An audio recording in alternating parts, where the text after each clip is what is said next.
Apakah benar diduga bahwa selama ini ijazah Pak Jokowi itu palsu dan menggunakan foto orang lain yang diduga itu adalah saudara dari Pak Jokowi? Apakah itu benar? Serius banget. Jadi memang beberapa hari ini ramai lagi ya teman-teman tersebar isu yang diduga ijazah Pak Jokowi adalah palsu. Dan yang lagi ramai berkoar-koar adalah Pak Roy Suryo, di mana beliau ini ramai banget berkoar-koar di mana-mana teman-teman. Bahkan mendukung orasi di depan UGM kah kalau nggak salah waktu itu ya Pak Roy Suryo ya teman-teman. Karena mungkin ya selain satu sisi ini adalah menyangkut orang yang terkenal, pernah menjadi orang nomor 1 di Indonesia. Kedua, ini juga bisa mengangkat nama Pak Roy Suryo kembali ya teman-teman. Karena satu-satunya hal yang saya ingat dari Pak Roy Suryo adalah kesalahan di dalam menyanyikan lagu nasional. Gila, itu memang keinget terus ya teman. Sampai seumur hidup rasanya saya bakal ingat momen-momen itu ya. Ketika beliau tenang terus nyanyi tenang gitu. Terus nyanyi lagu nasional, liriknya salah. Aduh. Kacau jejak digital nggak akan bisa hilang. Oke, kita kembali lagi ke kasus ini ya teman-teman. Nah, jadi latar belakang kasus ini kalau misalnya kalian belum tahu, sebenarnya kasus ini juga sempat viral beberapa tahun yang lalu. Bahkan ketika Pak Jokowi masih menjadi seorang presiden teman-teman. Dan ini juga menjadi isu-isu yang dihembuskan oleh lawan politiknya untuk menjegal Pak Jokowi supaya tidak naik lagi ke pentas politik saat itu. Tetapi akhirnya kasus itu bisa reda ya teman-teman. Jadi kalau kalian belum tahu latar belakang isunya saya bacakan. Jadi isu mengenai keaslian ijazah S1 Jokowi dari Fakultas Kehutanan Universitas Gadjah Mada atau UGM kembali mencuat di sosial media. Salah satu pemicu adalah analisis dari Rismon Hasiholan Sianipar, mantan dosen Universitas Mataram yang menyatakan bahwa font Times New Roman yang digunakan dalam skripsi Pak Jokowi belum ada di era 1980-an saat itu. Wah gila, analisisnya sampai font ya. Font Times New Roman tuh ditemukan kapan? Ayo. Gokil. Selain itu warganet juga mempertanyakan format penomoran ijazah Jokowi yang dianggap tidak lazim. Kenapa kira-kira tidak lazimnya?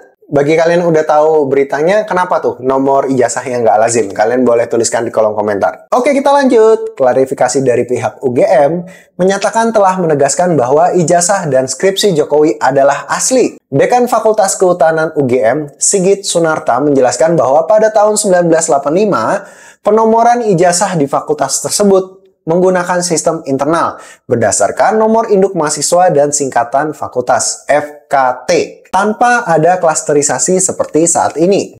Lalu bagaimana respon Pak Jokowi? Respon Pak Jokowi sendiri secara tegas menyatakan bahwa ijazahnya dikeluarkan oleh UGM dan di situ ijazahnya adalah asli. Mungkin Pak Jokowi akan mengatakan seperti ini. Ya itu kan udah isu dari lama yang digoreng kembali. Jadi ijazah saya ini asli loh. Kalian bisa ngeliat nanti saya lihat. Tapi kalau mau lihat jangan ada kamera ya. Gitu kok dipermasalahkan terus itu maksudnya bagaimana? Ya kalau mau dituntut terus ya terserah, silakan ya itu hak orang. Tetapi ya saya lama-lama ya juga kesabaran ada batasnya. Hidup PDI. Bukan. Nggak itu. Oke, kita lanjut lagi.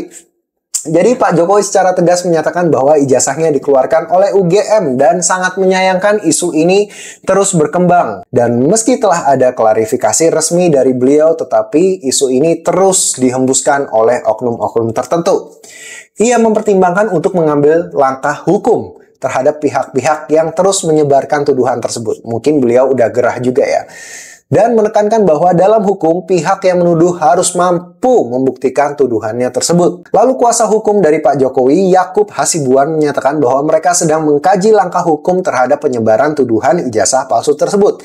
Meskipun isu ini sudah muncul sejak tahun 2023, mereka tetap serius menanggapi dan siap mengambil tindakan hukum yang diperlukan. Pada tahun 2023, sebelumnya Bambang Trimulyono dan Sugi Nur Raharja atau Gus Nur divonis 6 tahun penjara oleh Pengadilan Negeri Solo karena menyebarkan konten yang menuduh ijazah Jokowi adalah palsu.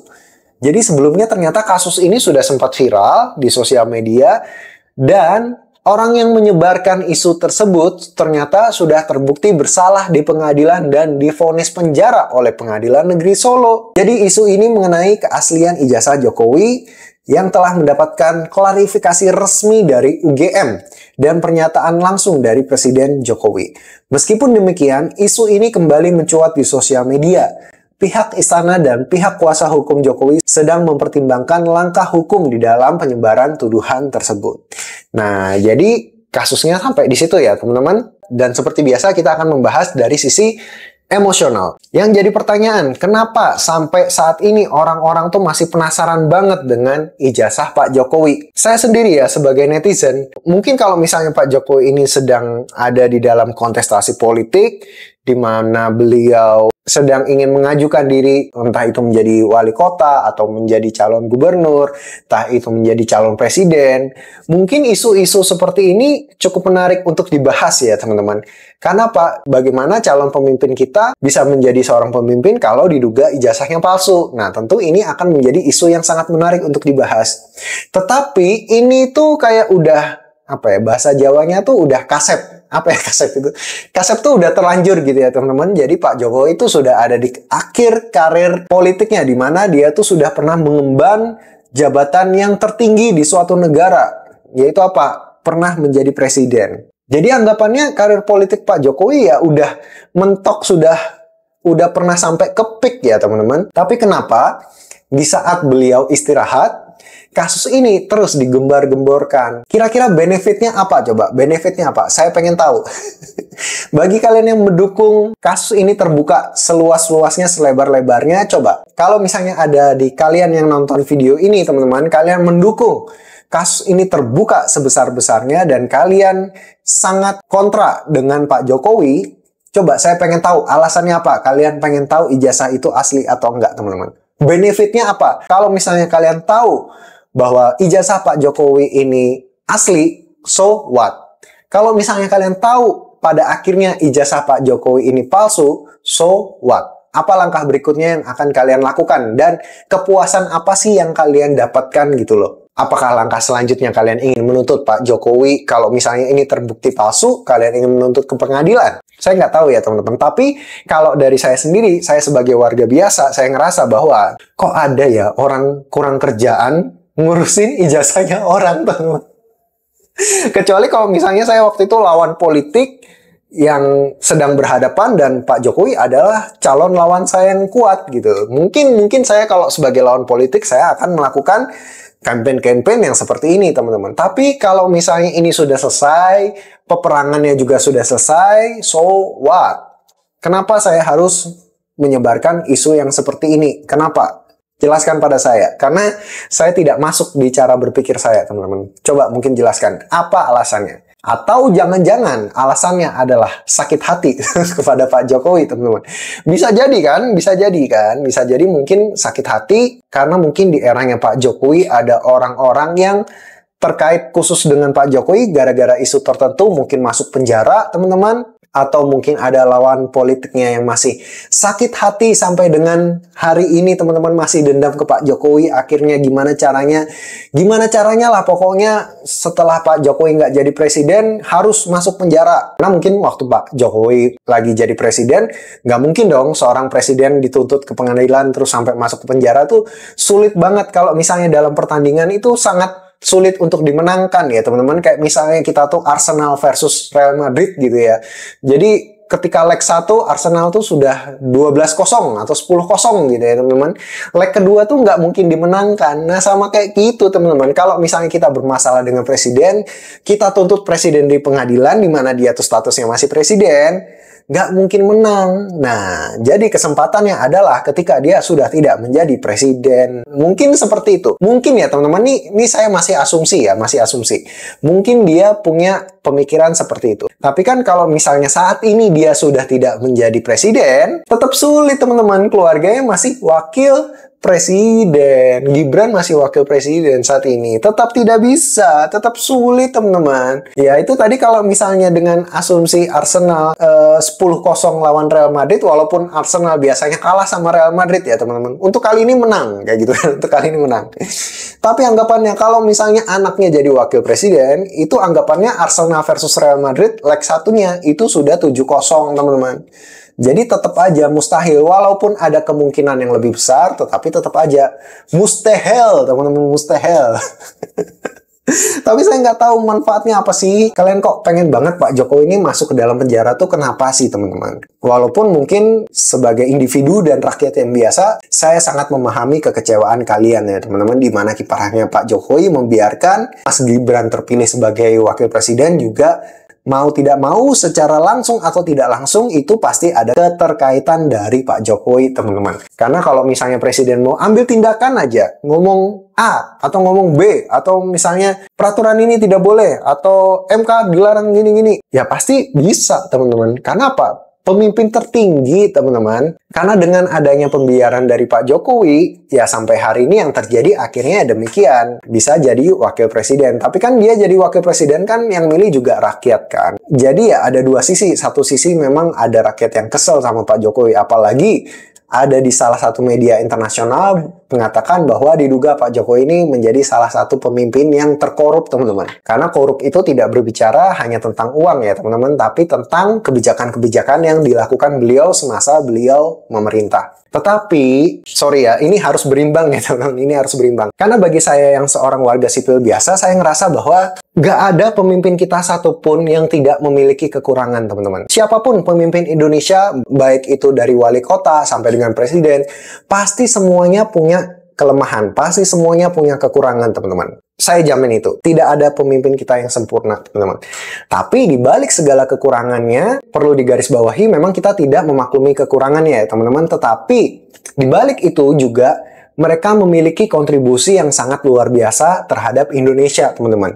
Banyak sekali hal-hal yang telah dilakukan oleh Pak Jokowi. Banyak kebijakan-kebijakan di mana selain kebijakan yang kontroversial, ada juga kebijakan-kebijakan yang menurut saya, bagi saya itu sangat-sangat membantu Indonesia, teman-teman. Apalagi di bagian infrastruktur ya, teman-teman. Dan bagi saya, visi beliau untuk memindahkan ibu kota negara Indonesia itu, saya juga sepakat, teman-teman. Di mana ibu kota negara kita sekarang sudah tidak cantik dan tidak seksi apabila dikatakan sebagai ibu kota negara, teman-teman. Tentu saja banyak kebijakan-kebijakan beliau yang sangat berisiko. Tentu saja risikonya besar karena setiap keputusan pasti ada pro dan kontra dan pasti ada risikonya, teman-teman. Tetapi bagi seorang yang sudah pernah berkontribusi besar di dalam negara, apalagi pernah menjadi seorang presiden di mana itu adalah pangkat tertinggi, di mana seharusnya bagi saya kalau misalnya ada kasus seperti ini, itu sangat-sangat tidak menghormati beliau sebagai orang yang pernah menjadi simbol negara kita, teman-teman. Apalagi bagi saya ini kasus yang sangat receh, teman-teman. Dan bagi saya pertarungan beliau adalah pertarungan yang sudah selesai. Gak ada untung-untungnya sama sekali, teman-teman. Kalau misalnya kita nguik-nguik keaslian ijazah dari Pak Jokowi, ya teman-teman. Beda cerita kalau misalnya beliau masih ada kontestasi politik lagi, ya teman-teman. Bagi saya itu adalah hal yang aneh. Bagi saya adalah suatu penghormatan kalau misalnya kita tidak mengutik-ngutik hal yang sepele seperti ini, teman-teman. Kecuali kalau misalnya beliau terlibat kasus korupsi yang besar dan memang harus dikuak, teman-teman. Atau kasus-kasus yang melanggar HAM yang memang harus dibuka. Nah, itu beda lagi ceritanya. Kalau masalah ijazah doang, waduh, itu kepala negara dihadapkan dengan kasus yang receh gini, itu rasanya sangat tidak menghormati ya, teman-teman. Nggak tahu, ini pendapat saya secara pribadi ya. Ini pendapat saya secara pribadi. Boleh dong, kalau misalnya orang beda pendapat, boleh dong, teman-teman. Jadi bagi saya ini kasusnya terlalu receh ya, teman-teman. Tapi ya mungkin ini juga bisa menjadi peluang bagi orang-orang seperti Pak Roy Suryo dan lain-lain, teman-teman, untuk ya riding the wave, teman-teman. Tapi nggak tahu juga, ya kalau misalnya nggak ada kasus ini ya mungkin media akan sepi, teman-teman, dan kita mungkin nggak ada topik obrolan hari ini. Tapi kalau saya pribadi, saya punya state bahwa ini adalah kasus yang receh, dan kalau misalnya kita nuntut ini ke seorang mantan presiden, bagi saya itu sangat-sangat tidak menghormati beliau. Dimana kontribusi beliau sangat jauh lebih besar, dan beliau membuktikan bahwa beliau capable sebagai seorang presiden. apalagi beliau 2 kali terpilih. Kecuali kalau misalnya Anda ingin menuntut seorang mantan presiden dengan kesalahan-kesalahan atau dosa-dosa yang lebih besar daripada kontribusi dia selama ini, itu baru cocok Anda tuntut dia ke pengadilan, teman-teman. Tuntut saya dukung, pasti saya dukung. Saya pastikan saya akan mendukung, teman-teman. Tapi kalau misalnya kasus-kasus receh ini tidak sebanding menurut saya dengan kontribusi-kontribusi yang sudah dilakukan Pak Jokowi terhadap Indonesia, teman-teman. Jadi, kita lihat bagaimana nanti perkembangan kasus ini berikutnya ya, teman-teman.